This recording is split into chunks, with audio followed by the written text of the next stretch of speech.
You ever have one of those weeks where you swear you're about to get your life together? You wake up Monday like, okay, this is it. New era. You clean your desk, you make a plan, you even feel motivated, and then by Wednesday, you're behind. Again, that one habit you promised yourself you'd do daily, missed twice already. You start overthinking everything. You feel that low-key guilt sitting in your chest like, why can't I just be consistent like everyone else? Look, if you've ever felt confident thinking about improving your life, but weirdly incapable of following through, this video is for you. Because the problem isn't that you're lazy. It's not that you lack motivation. And it's definitely not that you just aren't confident. It's that nobody ever taught you the real confidence skill. Here's the thing. Most people watching this don't struggle with starting. You struggle with staying. You start strong. You get excited. You watch the videos. You write the goals. But consistency, that's where everything falls apart. You rely on motivation. Motivation disappears. And suddenly you feel behind, discouraged, and stuck in this loop of self-doubt.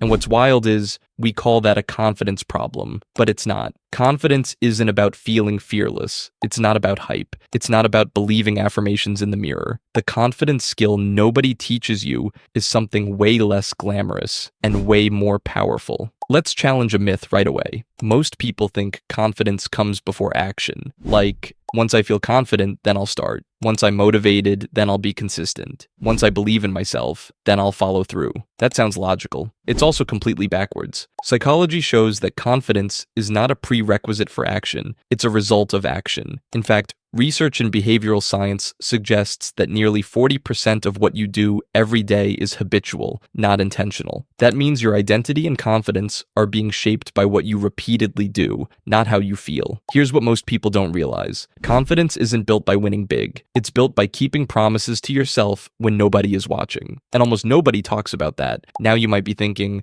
okay, but I need motivation to start. Look, motivation is great. It's also unreliable. Motivation is emotional. It spikes when something is new, and it drops the moment things get boring, uncomfortable, or slow. Your brain is literally wired to avoid discomfort and conserve energy. That's not a character flaw, that's biology. So when you rely on motivation, you're basically saying, I'll only act when my brain feels like it. And your brain is like, yeah, about that, let's scroll instead. This is why people procrastinate, not because they're lazy, but because their brain is trying to protect them from short-term discomfort. Confidence doesn't come from overpowering that instinct. It comes from training around it. Here it is. The confidence skill nobody teaches you is self-trust. Not self-belief, not positive thinking, self-trust. Self-trust is knowing. When I say I'll do something, I'll do it, no matter how I feel. And here's the uncomfortable truth.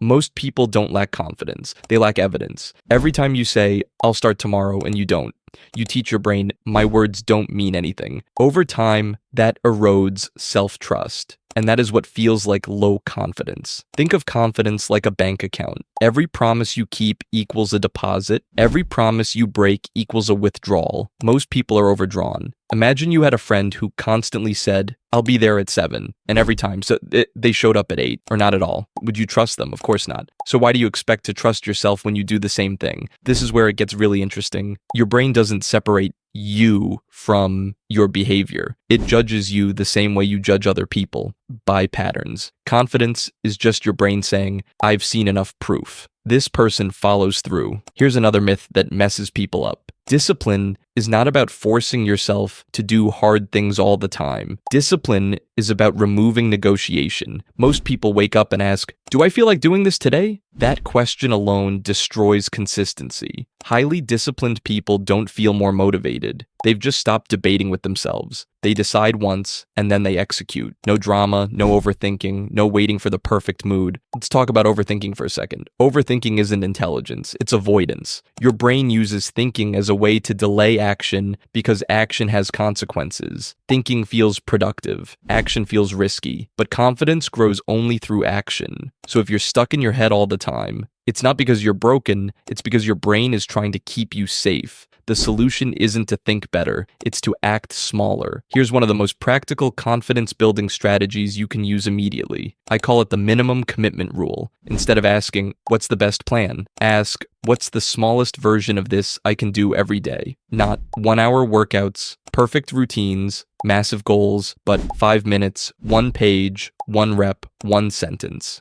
Why? Because consistency builds identity, and identity builds confidence. When you prove to yourself daily, I'm the kind of person who shows up, everything changes. There was a point where I kept setting huge goals and quietly failing them. Every failure chipped away at my confidence, so I flipped the strategy. I made my goals almost embarrassingly small, and something weird happened. I stopped feeling motivated, but I started feeling stable. That stability turned into trust. That trust turned into confidence. That confidence turned into momentum, not overnight, but permanently. This part is important. Most people feel behind because they compare their daily effort to other people's highlights. Confidence doesn't come from doing more than others. It comes from doing what you said you would do. Progress measured internally is grounding. Progress measured externally is anxiety-inducing. If you want confidence, stop asking, "Am I ahead of them?" and start asking, "Did I keep my word today?" Let's make this practical. Step 1. Lower the bar. Set commitments so small you can't fail. Step 2.